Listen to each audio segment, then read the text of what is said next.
Hello दोस्तों, नमस्कार। आज आपको 8वीं क्लास के सामाजिक विज्ञान के भूगोल विषय के बारे में वीडियो बनाने जा रहे हैं और इसमें ध्यानपूर्वक इम्पोर्टेंट जो लाइन है वो इसमें सिखाएंगे और उसको ध्यान से समझते जाना।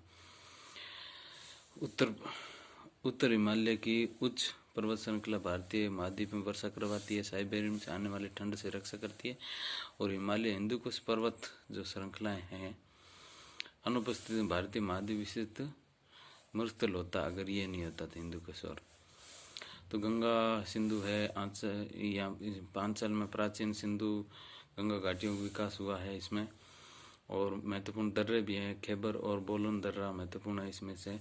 उत्तर में स्थित दर्रे जो तिब्बत से अपने को जोड़ता है, और पूर्वोत्तर में म्यांमार के श्यान पठार से विदेशी मानव आपस में आते जाते रहते हैं और बाद में भारत के अन्य क्षेत्रों में भी फैले हैं।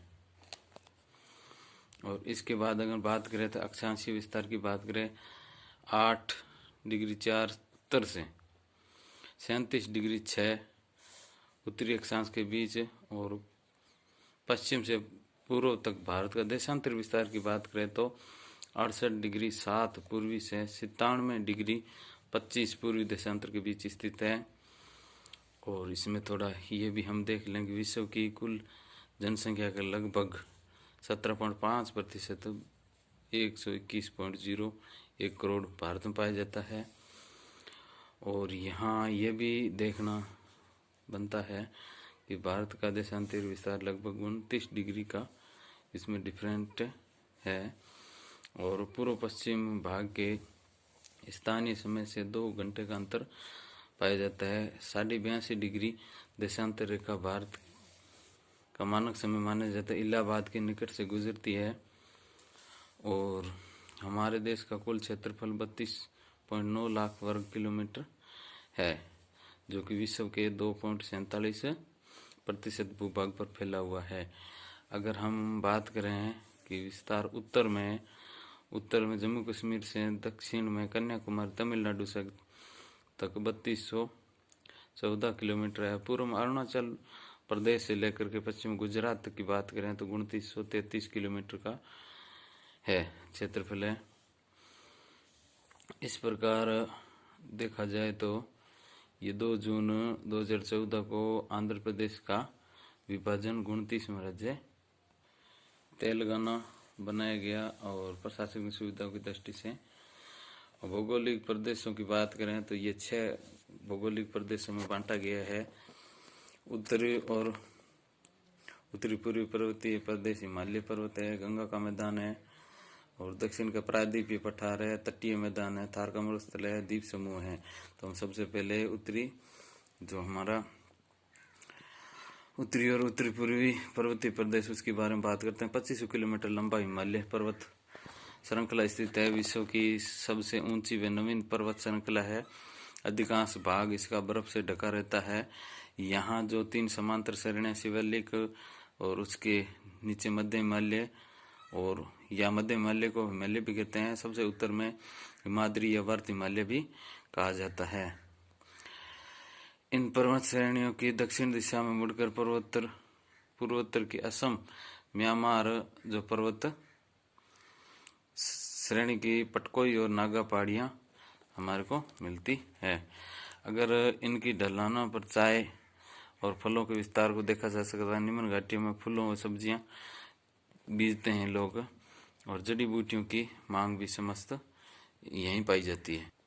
गंगा के प्रदेश की बात अगर हम करें हैं तो गंगा सतलज ब्रह्मपुत्र नदियां द्वारा जो नवीन मिट्टी लाई जाती है वो जलोढ़ मिट्टी होती है। ये भारत का अन्न भंडार है ये क्षेत्र। यहाँ कुछ पुरानी जलोढ़ मिट्टी भी पाई जाती है जिसे बांगर कहते हैं, और जो नवीन जलोढ़ मिट्टी बिछाता है उसे खादर कहते हैं। हिमालय के पर्वतीय क्षेत्र में कंकड़ पत्थर से निर्मित पतले मैदानों को भाबर या दलदली मैदानों को तराई कहा जाता है।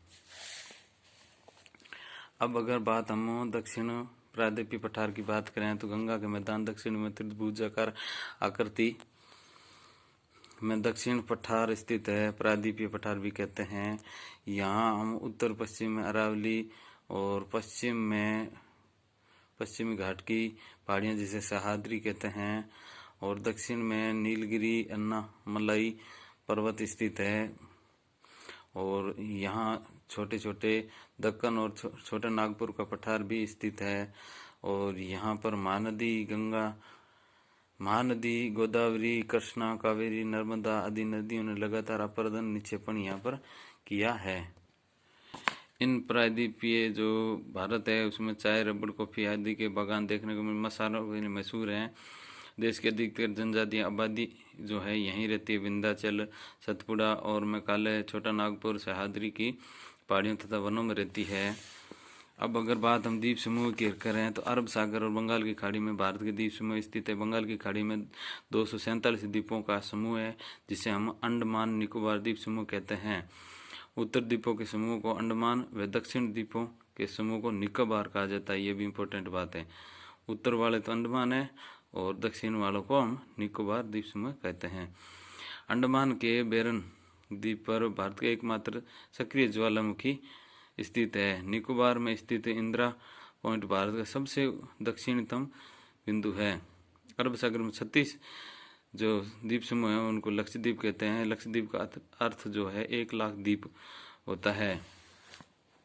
2000 अगर हम संस्कृति परिदृश्य और भाषा की बात करें तो 2001 के जनगणना के अनुसार 122 भाषाएं हैं, 234 मातृभाषाएं हैं और जिनमें से 22 भाषाओं को संविधान में दर्जा दिया गया है। संविधान की 8वीं सूची के अंतर्गत 9वीं में भूमि है, 10वीं में दल बदल है। ये बाद में बताएंगे, ठीक है। तो इस प्रकार पंजाब में पंजाबी बोली जाती है, उड़ीसा में उड़िया, तमिलनाडु में तमिल, महाराष्ट्र में मराठी, गुजरात में गुजराती, ये बहुत सारी भाषाएं बोली जाती है।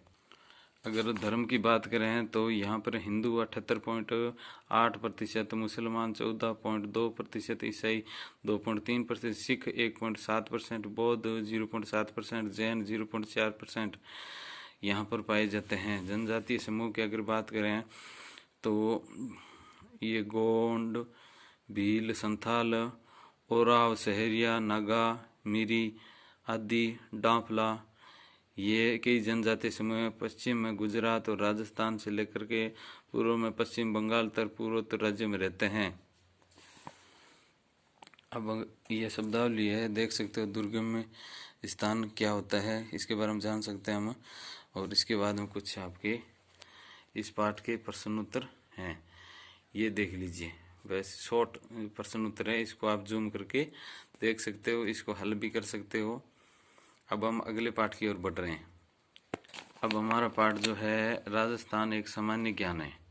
इसमें हम देखते हैं कि महत्वपूर्ण जो चीज़ें हैं, ये राजस्थान का नक्शा है और इसमें हम आते हैं। यहाँ पर राजस्थान वर्तमान जो राजस्थान है, स्वतंत्रता से पहले 19 रियासतें, 3 ठिकाने, एक केंद्र शासित प्रदेश था। 1948 से 56 तक तत्कालिक रियासतों को इकट्ठा किया गया सरदार वल्लभ भाई पटेल के द्वारा, और उनके मेमन सचिव थे जो राजस्थान के एकीकरण के अंतर्गत। ये जो नक्शा है बहुत इंपॉर्टेंट है, ये हमें 3-4 गतिविधियों के माध्यम से सीधा ही समझा रहा है, देख लीजिए।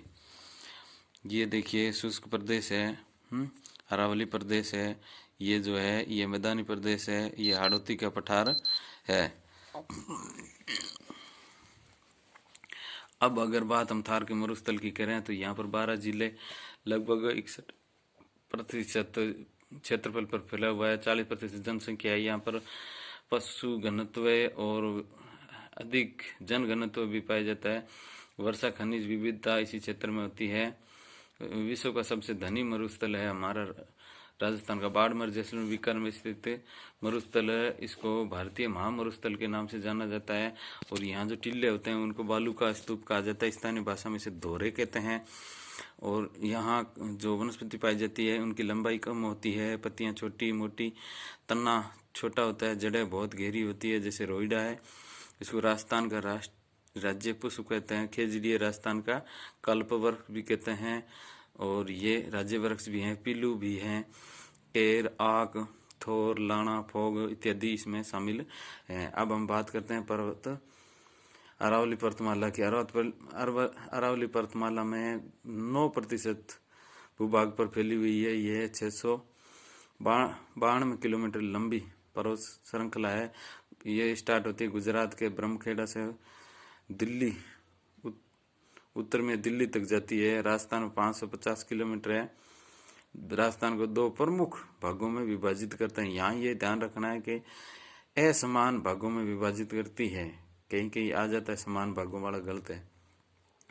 अरावली को राजस्थान की जीवन रेखा कहते हैं। यहाँ पर्वत चोटी है ऊंची 1722 मीटर सिरोही के अंदर है। अब हम बात पूर्वी मैदान की करें तो चंबल, बनास, बाणगंगा इनकी सहायक नदियां यहाँ पर हैं। ये 23% भूभाग पर फैली हुई है। चंबल के बीहड़, डांग एवं उत्खाद भूमि यहाँ पर हैं और बीहड़ चंबल नदी के सहारे कोटा से धौलपुर तक विकसित है। धौलपुर में सबसे ज्यादा बीहड़ क्षेत्र पाए जाते हैं। राजस्थान की 40% जनसंख्या निवास करती है। और बांसवाड़ा, प्रतापगढ़ जिलों में माही और उसकी सहायक नदियों के द्वारा जो मैदान बनाया गया है उसे माही का मैदान कहते हैं। और यहाँ पर 56 गांवों का नदी नालों का समूह है जिसे 56 का मैदान कहते हैं। अब अगर बात हम दक्षिण पूर्वी हाड़ौती प्रदेश की करें, 7% भूभाग फैला हुआ है। ये अधिकांश मिट्टी यहाँ लावा और काली मिट्टी है, उपजाऊ मिट्टी है। यहाँ पर अन्य पठारों में यहाँ देख लीजिए उड़िया, आबू, बोराट, मेसा, उपरमाल, लसाड़िया का पठार यहाँ पर स्थित है। जलवायु चक्र की बात करें तो जहाँ राज्य के लगभग 61% भूभाग पर शुष्क और अर्धशुष्क मरुस्थल है। अरावली के पूर्व में जयपुर, उत्तरी पूर्वी जिलों में उपाद्र जलवायु है। सवाई माधोपुर से लेकर के उदयपुर तक आर्द्र है जलवायु एवं दक्षिण में बांसवाड़ा एवं दक्षिण पूर्व के झालावाड़ जिलों में अति आर्द्र जलवायु पाई जाती है। राजस्थान की औसत वार्षिक वर्षा की बात करें 57.51 सेमी है। मरुस्थलीय क्षेत्र में ये 50 सेमी से भी कम है। लगभग अर्ध मरुस्थल में 25 सेमी की रेखा है।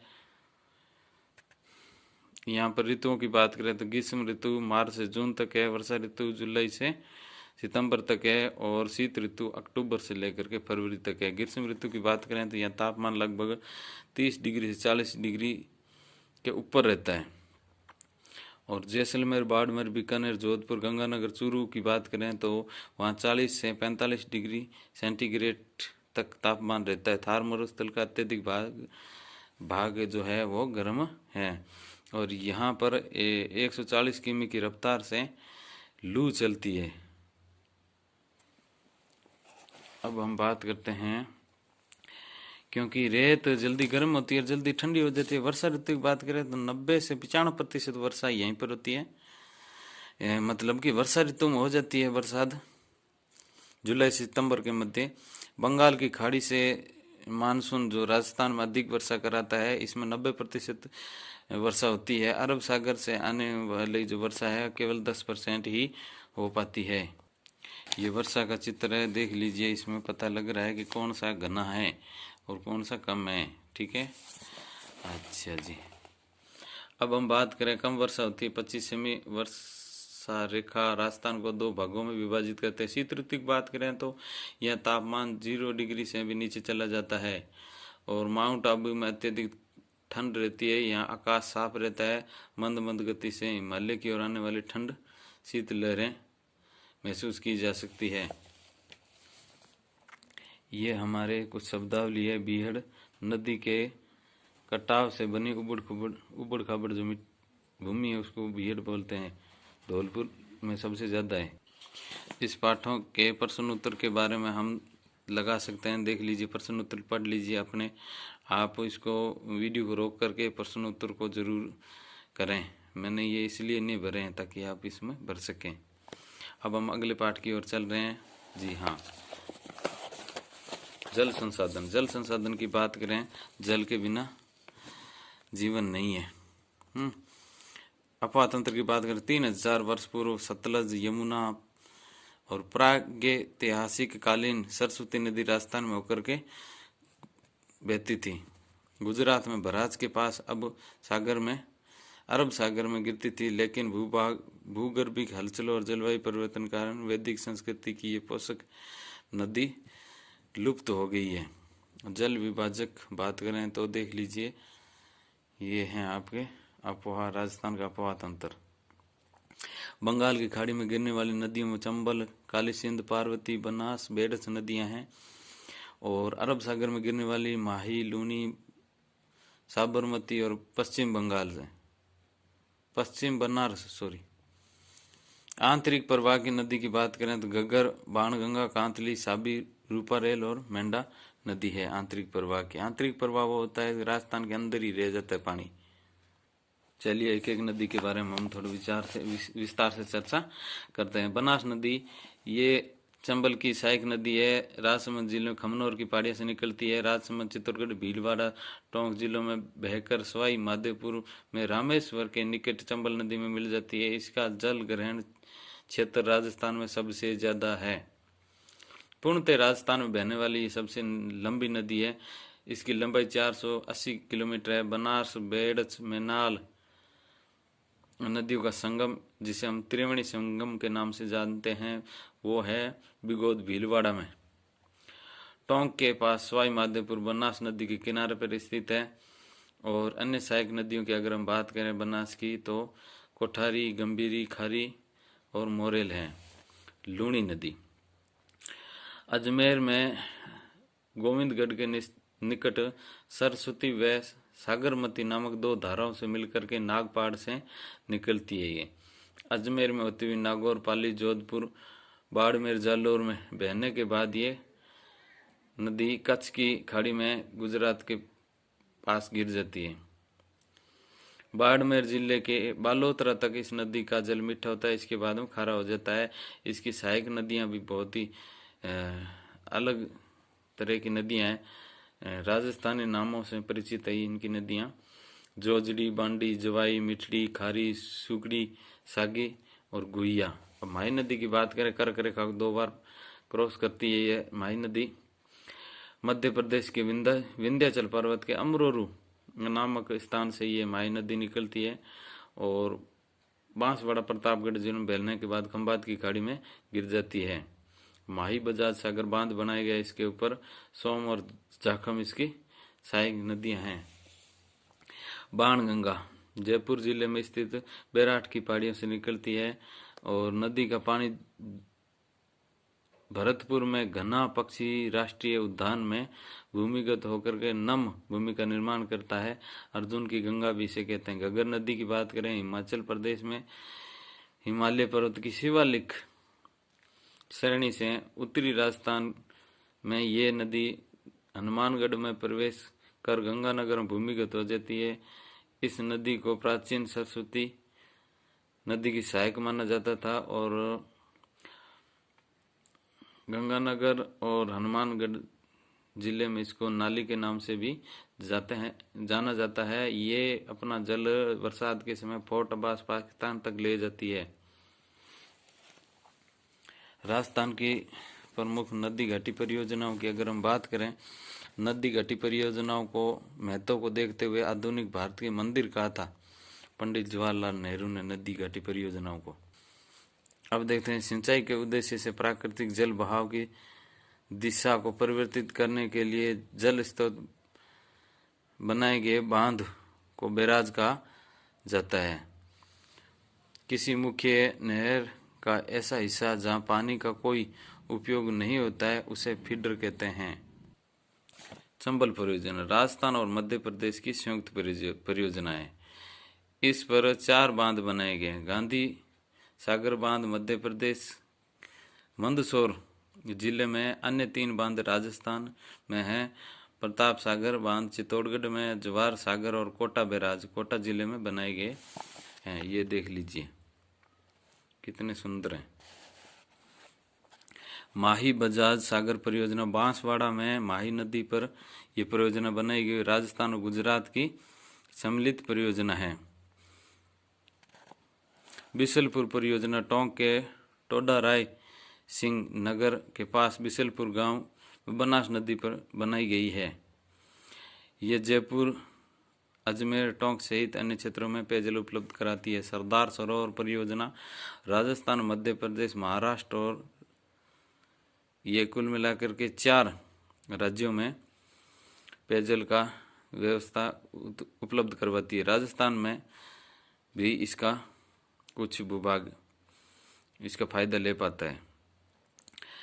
गुजरात में नर्मदा नदी पर यह परियोजना बनाई गई है और दक्षिण पश्चिम में एक नहर बना करके लाए गए जल से बाड़मेर और जालौर में सिंचाई पेयजल सुविधा उपलब्ध होती है।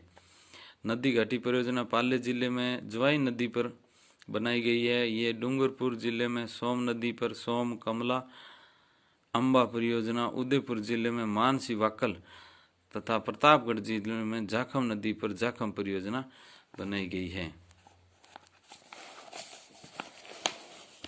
गंग नहर। राजस्थान में नहरों द्वारा जलापूर्ति का कार्य स्वतंत्रता से पहले भी प्रारंभ हो गया था। बीकानेर के तत्कालीन महाराजा गंगा सिंह ने पंजाब में सतलज नदी पर फिरोजपुर के निकट एक बांध बनवाया और 1927 में एक नहर बनाकर पश्चिमी राजस्थान में पानी लाया गया। ये पहली नहर है राजस्थान की। वर्तमान में इसे नहर से श्री गंगानगर जिले में सिंचाई होती है। इंदिरा गांधी नहर बहुत ही इंपॉर्टेंट नहर है। इंदिरा गांधी नहर, इसका सुझाव सर्वप्रथम 1948 में बीकानेर के तत्कालीन सिंचाई इंजीनियर कंवर सेन ने दिया था। केंद्र सरकार की स्वीकृति मिली। 1952 में पंजाब में सतलज और व्यास के संगम पर हरिके बैराज बांध का काम शुरू हो गया। हरिके बैराज से हनुमानगढ़ के मसीता वाली तक 204 किमी फीडर नहर बनाई गई। ये राजस्थान में जो नहर है हनुमानगढ़ जिले की टिब्बी तहसील से प्रवेश करती है। इसकी अगर हम लंबाई की बात करें 649 किलोमीटर है। वितरिकाओं की लंबाई 8000 किलोमीटर है और इससे 19 लाख हेक्टेयर सिंचित होता है। नहर का अंतिम बिंदु जो है बाड़मेर के गडरा रोड तक पहुंचता है। एशिया की सबसे बड़ी नहर प्रणाली जिसे मरुगंगा भी कहा जाता है। यदि इस नहर को आगे बढ़ाकर गुजरात कांडला बंदरगाह तक जोड़ दिया जाए ना, यहाँ छोटे नावों और जहाजों के द्वारा परिवहन संचालन भी हो सकता है। अब अगर बात करें हम राजस्थान के मरुस्थल का ढाल पश्चिम की ओर होने के कारण पूर्वी भाग में पानी लाने के लिए अब तक कई उत्थापक लिफ्ट नहरें बनाई गई है।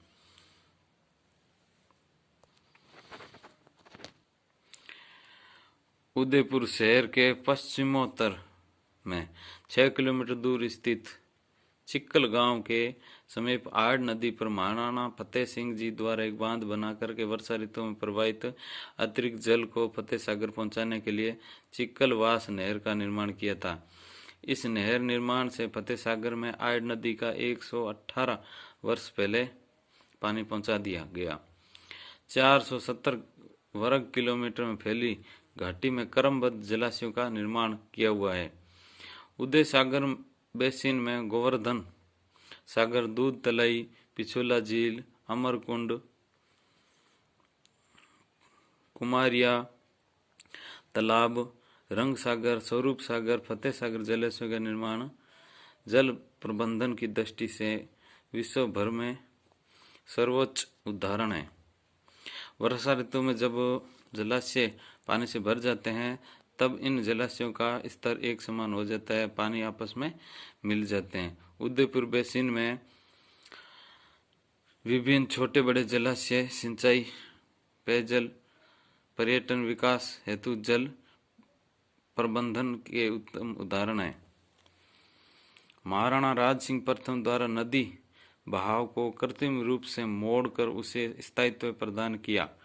मेवाड़ का प्रसिद्ध जो तीर्थ स्थल है उभयेश्वर क्षेत्र में वर्षा ऋतु में बहने वाली नदी को मोड़कर मोरवानी नदी में मिला दिया गया। इस प्रकार उभयेश्वर क्षेत्र के जल को जना सागर तथा फतेह सागर में पहुंचा दिया गया। उभय सागर के जल को मोरवन नदी के साथ मिलाने का कार्य 1670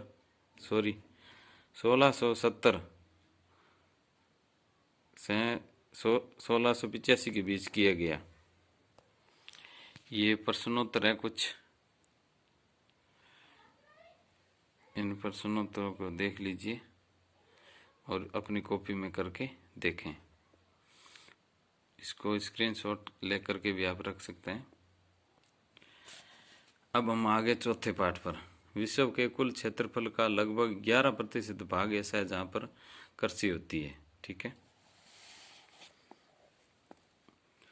मिट्टी की बात करें, अगर हम मिट्टी को सामान्यतः वर्गीकरण करें तो पहला रंग के आधार पर काली, लाल मिट्टी, पीली मिट्टी, भूरी मिट्टी।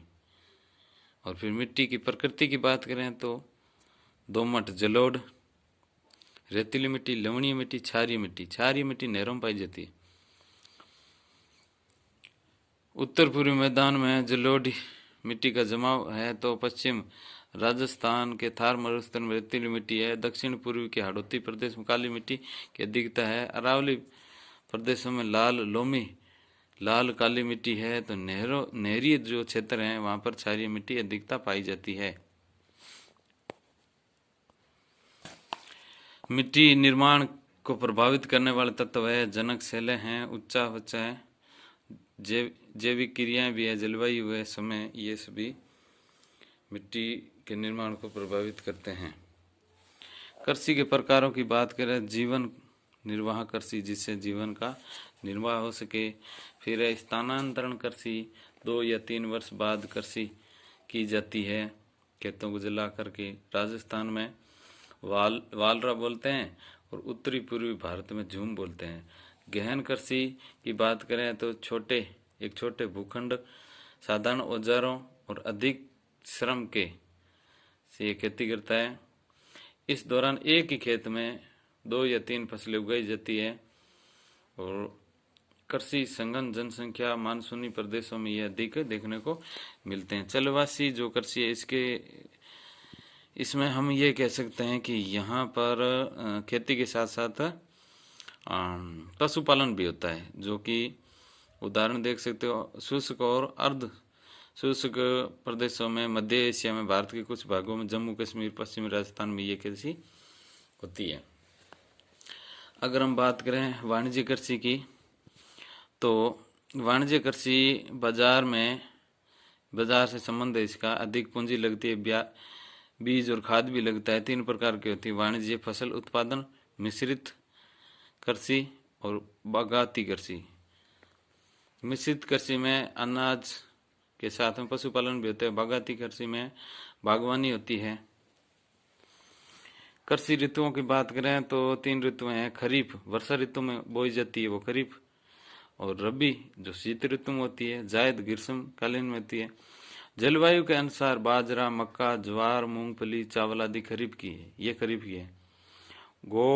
गेहूं, जौ, चना, सरसों ये रबी की है। फल सब्जी रजगा, बरसीम जो एक घास है, जायद की फसलें हैं। खाद्यान्नों फसलों की बात करें, खाने वाली फसलों की बात करें तो गेहूं, जौ, ज्वार, मक्का और दालें हैं।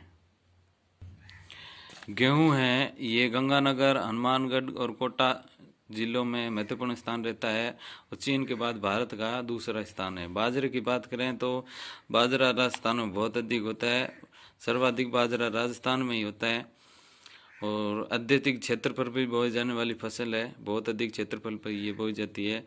जयपुर, दौसा, भरतपुर महत्वपूर्ण है इसमें। चावल की बात करें अगर हम तो उपोष्ण एवं उष्ण कटिबंधीय प्रदेशों में रहने वाले लोग इसको उगाते हैं। इसमें तापमान अधिक चाहिए, आर्द्रता भी अधिक चाहिए, वर्षा की अधिक आवश्यकता होती है। चिक्का युक्त जलोढ़ और काली मिट्टी में ये पाई जाती है। ये खरीफ की फसल है। उत्पादन की बात करें तो हनुमानगढ़, श्री गंगानगर, बांसवाड़ा जिला महत्वपूर्ण। मक्का की बात करें तो विशेषकर इस मेवाड़ का प्रमुख भोजन है ये। तापमान अधिक होती है, वर्षा भी अधिक होती है, वहाँ ये होता है। लाल काली मिट्टी इसके लिए उपयुक्त मानी जाती है। चित्तौड़गढ़, उदयपुर, भीलवाड़ा में ये होता है। अगर हम बात करें चना की, चना दलहन फसल है, हल्की और रेतीली मिट्टी इसके लिए उपयुक्त है। हनुमानगढ़, गंगानगर इसमें महत्वपूर्ण जिले भी हैं। सरसों की बात करें, सरसों प्रदेश भी हैं। भरतपुर में राष्ट्रीय सरसों अनुसंधान केंद्र खोला गया है। उत्पादन की बात करें तो भरतपुर, अलवर, धौलपुर भी है। इसमें उत्तरी जिलों में बात करें तो गंगानगर, हनुमानगढ़ और बीकानेर प्रमुख है। मूंगफली जो है तिलहन एवं वाणिज्य दोनों फसलों में इसको रखा जाता है। खरीफ ऋतु में ये बोई जाती है। अधिकतर वर्षा वाले क्षेत्र में 3 लाख हेक्टेयर भूमि में इसकी खेती होती है। राजस्थान में 3 लाख हेक्टेयर भूमि में मूंगफली, बीकानेर में खेती का काफी प्रसार हुआ है। अन्य जिले भी हैं, गंगानगर, हनुमानगढ़, चित्तौड़गढ़। कपास जो औद्योगिक की फसल है, सूती वस्त्र के लिए महत्वपूर्ण उत्पादन बात करें तो गंगानगर, हनुमानगढ़ जिलों के साथ ही मेवाड़ एवं हाड़ौती क्षेत्रों में भी होती है। कृषि विकास में बहुत योगदान रहा है। इसमें कुछ कृषि का विकास कैसे करें इस संबंध में कुछ महत्वपूर्ण बातें बताई गई है। आधुनिक कृषि फार्म सूरतगढ़ है, ये महत्वपूर्ण है। मशीनरीकृत कृषि फार्म स्थापित किया गया है। नए नए फसलों पर प्रयोग होते हैं। उन्नत पशु नस्लों पर भी प्रयोग करते हैं। ये प्रश्नोत्तर हैं, प्रश्नोत्तर आप जरूर लगाएं और इसके बाद हम अगले पाठ की ओर चलेंगे। थोड़ा इसमें विश्राम कर लेते हैं। जी हाँ, चलिए। यह है आपके खनिज और ऊर्जा संसाधन। पाषाण युग, फिर कांस्य युग, फिर लौह युग आया। इसमें क्या है, लोहा, अयस्क, मैग्नीज, सीसा, जस्ता, सोना खनिज के प्रकारों में बात करेंगे। ये देखिए, ये सारणी है। ये सारणी का नीचे वर्णन दिया गया है। सारणी को अगर ढंग से हम समझ लेंगे तो नीचे वाले वर्णन पढ़ने की आवश्यकता नहीं है। इसमें कोई विशेष बात नहीं दी हुई है। तो ये जो वर्णन है वो हमें ढंग से भी पढ़ना है और ये जो सारणी है उसको समझिए।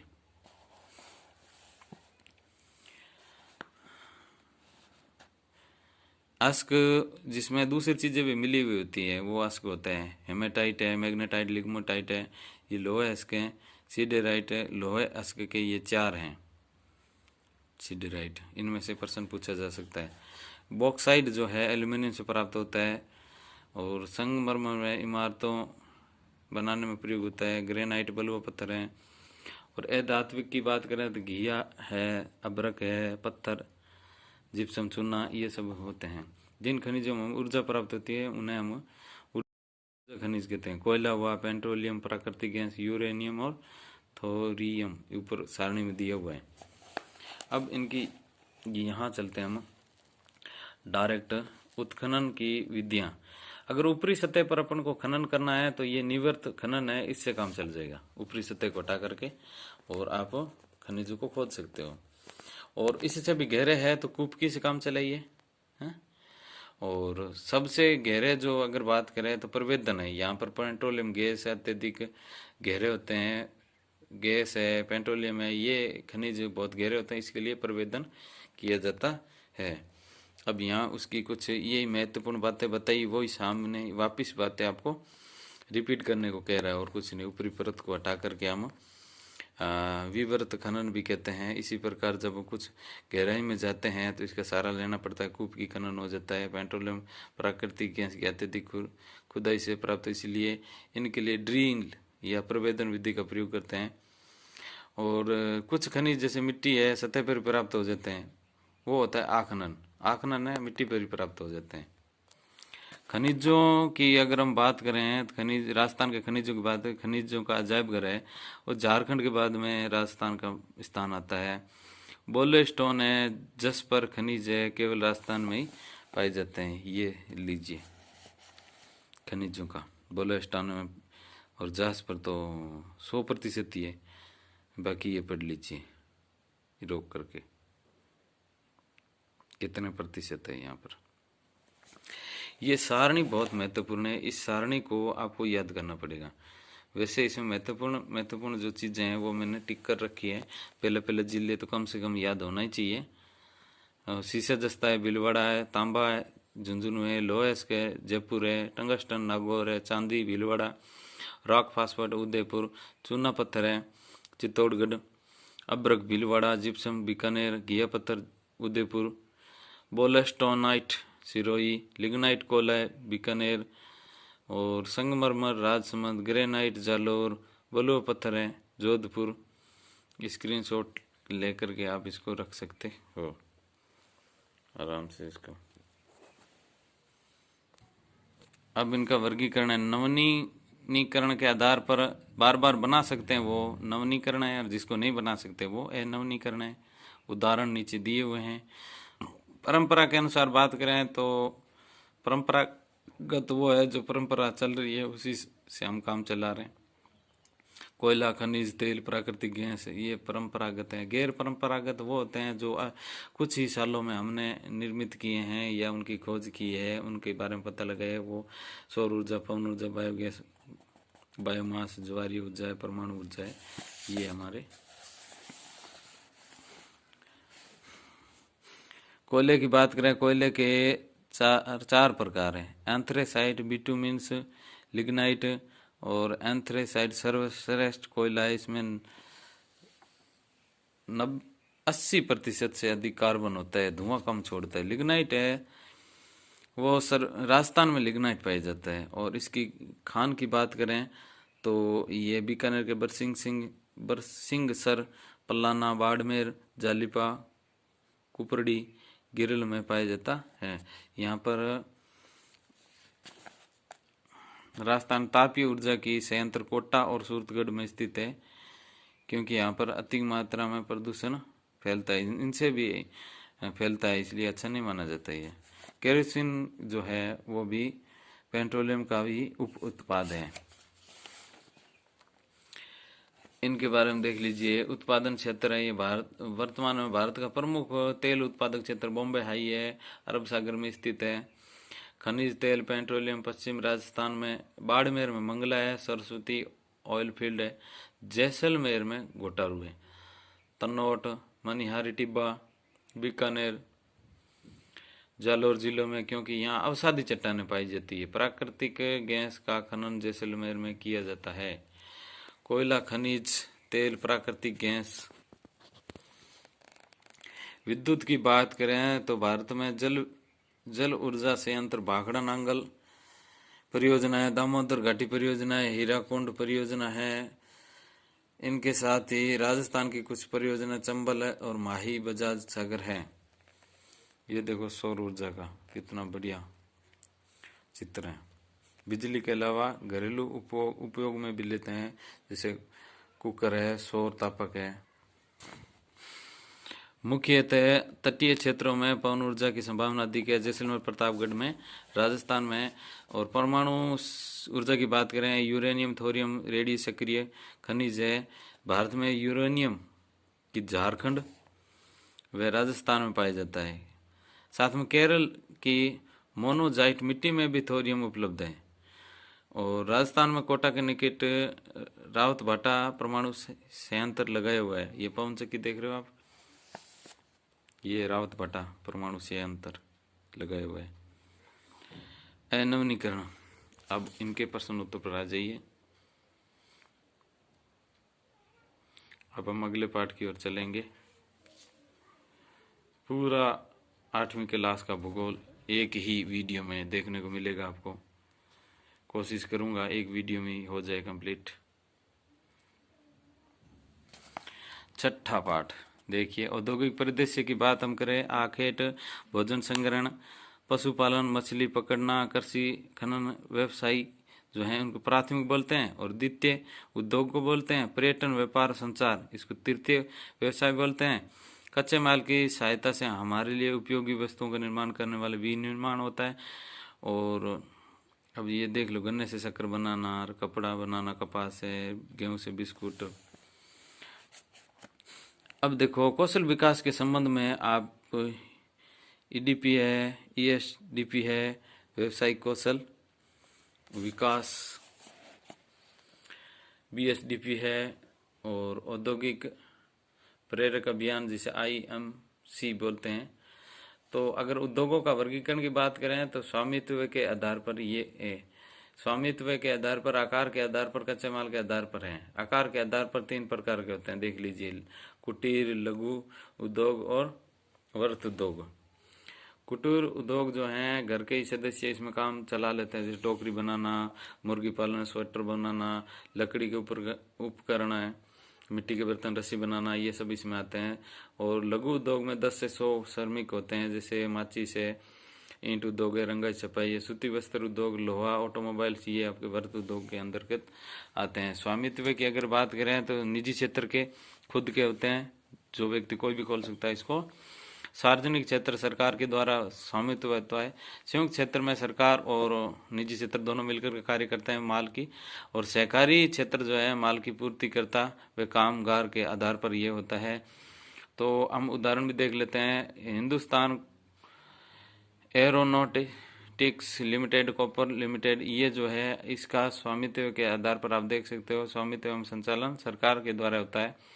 मारुति ये संयुक्त क्षेत्र का है। आनंद मिल्क यूनियन लिमिटेड सर्स डेयरी उद्योग उपक्रमण सहकारी के हैं। कच्चे माल की बात करें तो कच्चे माल में सूती वस्त्र, शक्कर, ये इसमें कृषि आधारित में चले जाते हैं।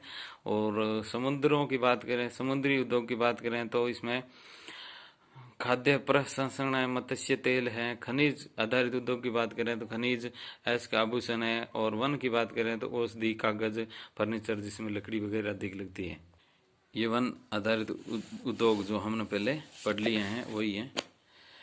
अब हम लघु और कुटीर उद्योग जो पीछे पढ़े थे उनके बारे में ही है कि इसको किस प्रकार से गुणवत्ता वगैरह बढ़ाई जा सकती है, सरकार क्या कर सकती है, सहयोग वगैरह देती है इसमें सरकार, है। और ये देखिए रोजगार प्रदान करने के लिए। और ये देख लीजिए, इसको पढ़ लीजिए। वीडियो बहुत अधिक बन रहा है, थोड़ा शॉर्ट करने का प्रयास कर रहे हैं।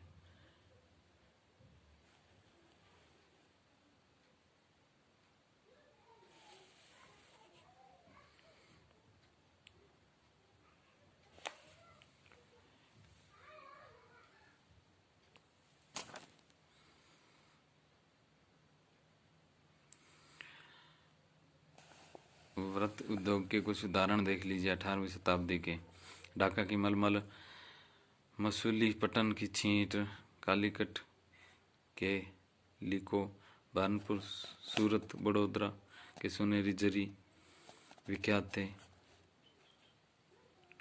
सूती वस्त्र की राजधानी भी कहते हैं, सूती वस्त्र की राजधानी बम्बई को।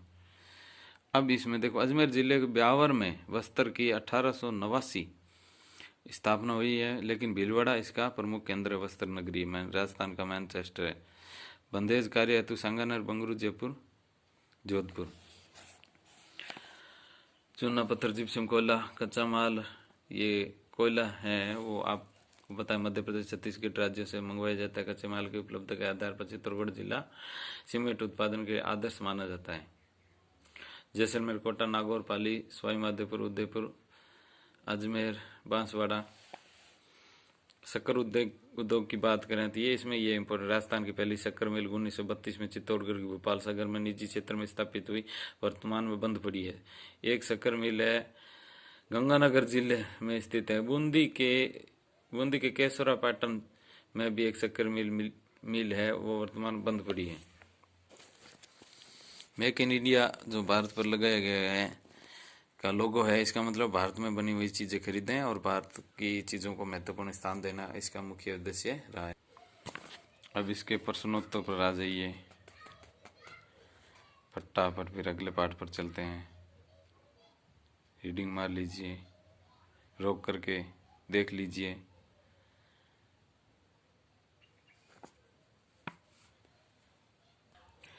भारत में पहली जनगणना 1872 में मेयो के समय हुई थी। संपूर्ण पहली जनगणना 1881 में हुई थी। 10 वर्ष के बाद में जनगणना होती रहती है। 2011 की जनगणना के अनुसार भारत की कुल जनसंख्या का लगभग 5.7% भाग राजस्थान में निवास करता है, 5.7%। जैसे बिहार, बंगाल, केरल की तुलना में यहाँ आबादी उतनी सघन नहीं है। 75% लोग तो गांव में रहते हैं, 25% शहरों में रहते हैं। और जनसंख्या वितरण वगैरह देख लीजिए।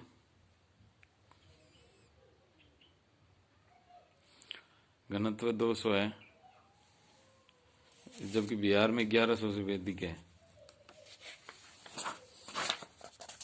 ये जो सारणी दी गई है, ये सारणी महत्वपूर्ण है। इस सारणी का आप स्क्रीनशॉट भी ले सकते हैं। मैं आपको स्क्रीनशॉट बताना का प्रयास करूंगा। ये जो पेज नंबर 7 पर है, ये बहुत ही इम्पोर्टेंट है। इसमें जो टिक किए हुए हैं वो भी, और स्क्रीनशॉट लेकर के मैं इसको रोकता हूँ। आप स्क्रीनशॉट लीजिए यहाँ तक, पहले 17 तक, फिर इसका स्क्रीनशॉट ले सकते हैं आप। ठीक है, चलिए आगे। ये इसी का ही वर्णन दिया गया है। इसमें जो महत्वपूर्ण चीज है वो मैं बता देता हूँ कि मरुस्थल क्षेत्र है ना, उसमें 130 व्यक्ति प्रति वर्ग किलोमीटर है इसका औसतन घनत्व है। ये बहुत बढ़िया चीज बताई हुई इसमें। और अगर हम बात करें मैदानों की, तो यहाँ 332 व्यक्ति प्रति वर्ग किमी है। ये महत्वपूर्ण स्थान है। अब हम बात जनसंख्या वृद्धि की बात करें। जनसंख्या वृद्धि पहले विश्व में 17 करोड़ के लगभग थी, वर्तमान बढ़कर 700 करोड़ हो गई है। अगर आप जनसंख्या निकालना चाहते हो, किसी जनसंख्या की वृद्धि दर निकालना चाहते हो, तो ये उदाहरण आपके सामने दिया गया है। 2011 की जनगणना है, उसमें से 2001 की जनगणना को घटाओ और 2001 की जनगणना का फिर भाग लगाकर 100 से गुणा करो, आ जाएगा। ये उदाहरण दे रखा है, समझ सकते हैं आप इस उदाहरण के माध्यम से। अब इसमें एक महत्वपूर्ण चीज ये भी है कि एक स्थान से किसी व्यक्ति के जाने को उत्प्रवास बोलते हैं और आने को आप्रवास बोलते हैं। ये महत्वपूर्ण है। और एक देश की सीमा के अंदर होने वाले अंतरराष्ट्रीय स्थानांतरण को आंतरिक प्रवास बोलते हैं। और यहाँ कुछ महत्वपूर्ण चीजें बताई हुई है, वही है सारणी वाली चीजें हैं, इसमें कोई विशेष बात नहीं है। सारणी देख लीजिए, इसको स्क्रीनशॉट ट्रैक करके रोक करके आप देख लो। भाषाई परिदृश्य की बात कर ले। राजस्थान आर्य भाषा का परिवार है। यहाँ पर बोलियां मारवाड़ी, मेवाड़ी, बागड़ी, ढूंढाड़ी, शेखावाटी प्रमुख है। भिल्ली, मेवाती, गुजराती, उर्दू, ब्रजभाषा भी यहाँ पर बोली जाती है। गांव में, पहाड़ों पर, पठारों पर, जंगलों में निवास करती है ये जनजातियाँ। अधिकांश खेती मजदूरी का ही कार्य करती है। और इस चीज़ को, इसमें जो महत्वपूर्ण चीज़ें हैं वो देख लीजिए। ये जनजातियां हैं। जनजातियों, दक्षिणी राजस्थान में इसे वागड़ी या भीली कहा जाता है। सबसे प्राचीन जनजाति है वो भील है, परंतु यूनेस्को ने भी, भारत सरकार ने आदिम जनजाति की सूची में शामिल किया सहरिया को, सहरिया जनजाति को। ये इम्पोर्टेंट क्वेश्चन है यहाँ पर। मीणा जनजाति की आधी से अधिक जनसंख्या तो जयपुर, दौसा, सवाई माधोपुर, करौली, उदयपुर में ही बसती है। शहरी का मतलब होता है शहर या जंगल में निवास करने वाला। अब हम चलते हैं आगे, बहुत ही बढ़िया। अब अंतिम पाठ की ओर चल रहे हैं हम। राजस्थान पधारिये, रंगीलो राजस्थान, सुरंगा राजस्थान, भारत का अतुल्य राज्य राजस्थान का पर्यटन प्रतीक है। यहाँ जयपुर अजमेर सर्किट है, मरु सर्किट है, मेवाड़ सर्किट महत्वपूर्ण है। ऐतिहासिक, भौगोलिक और धार्मिक आधार पर पर्यटन को 3 भागों में बांटा गया है। ये देखो, हम जो सभ्यता पढ़ते हैं उन सभ्यताओं के ही कुछ स्थल यहाँ पर दिए हुए हैं। पुरातात्विक पर्यटन स्थल के रूप में हनुमानगढ़ में कालीबंगा, पीलीबंगा, उदयपुर में आहड़, जयपुर में बैराट, सीकर में गणेश्वर, जयपुर में हवा महल, आमेर का किला, जंतर मंतर, चित्तौड़गढ़ का विजय स्तंभ, कीर्ति स्तंभ, राजस्थान स्थित कुंभलगढ़ का किला, उदयपुर का सज्जनगढ़ एवं कीर्ति स्तंभ। कीर्ति स्तंभ हमने देख लिया है। और सिटी पैलेस और सज्जनगढ़ उदयपुर में है, जोधपुर में रानगढ़ किला, जैसलमेर में सोनारगढ़ है। अब प्राकृतिक पर्यटन स्थल की बात अगर करें हम, जैसलमेर में मनमोहक टीले हैं, दौरे भी बोलते हैं, ये कुछ कई बार आए हुए हैं। जिलों की नगरी उदयपुर में जयसमंद, फतेह सागर, पिछोला, उदय सागर। जिलों में शिल्पग्राम सिरोही का प्रसिद्ध है। पर्वतीय स्थल माउंट आबू, नक्की झील, अजमेर की पुष्कर झील, राजसमंद में स्थित राजसमंद, चित्तौड़गढ़ में चूलिया, मैनाल जलप्रपात, सवाई माधोपुर का रणथंभौर राष्ट्रीय उद्यान, अलवर का सिरिस का राष्ट्रीय उद्यान, भरतपुर का केवला घना राष्ट्रीय उद्यान, जैसलमेर बाड़मेर का संयुक्त रूप से राष्ट्रीय मरु उद्यान, कोटा में चंबल नदी के किनारे घड़ियाल मगरमच्छों के संरक्षण के लिए चंबल अभ्यारण्य प्रमुख है। हिम्मत रखियो भाइयों। अब हम, ये लास्ट पेज ही है, 8 पाँच कंप्लीट हो जाएंगे। भूगोल पूर्ण होने वाली है 8वीं क्लास की, इसलिए मन को एकाग्र रखिए। कोई दिक्कत नहीं, परेशानी होती है, मैं भी तो बोल रहा हूँ ना, बोलते हुए देखो घंटे के लगभग हो गया। राष्ट्रीय मार्गों की बात करें अगर हम, तो 8 नंबर जो राष्ट्रीय राजमार्ग है, सबसे व्यस्तम महत्वपूर्ण राष्ट्रीय राजमार्ग है। राज्य के मध्य से गुजरने वाला ये राष्ट्रीय राजमार्ग दिल्ली से मुंबई को जोड़ता है। राज्य में सर्वाधिक लंबाई राष्ट्रीय मार्ग संख्या 15 की है, ये सबसे लंबा है। और 14 और 15 नंबर जो राष्ट्रीय राजमार्ग है, राजस्थान को गुजरात के कांडला बंदरगाह से जोड़ता है। ये महत्वपूर्ण क्वेश्चन इतना तो नहीं है, बाकी इसमें जो देख लो भी, सड़क सुरक्षा के लिए हमें क्या करना चाहिए, महत्वपूर्ण बातें हैं।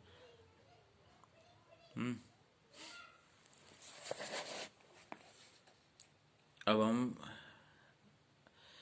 पाठ के अंतिम चरण की ओर चल रहे हैं।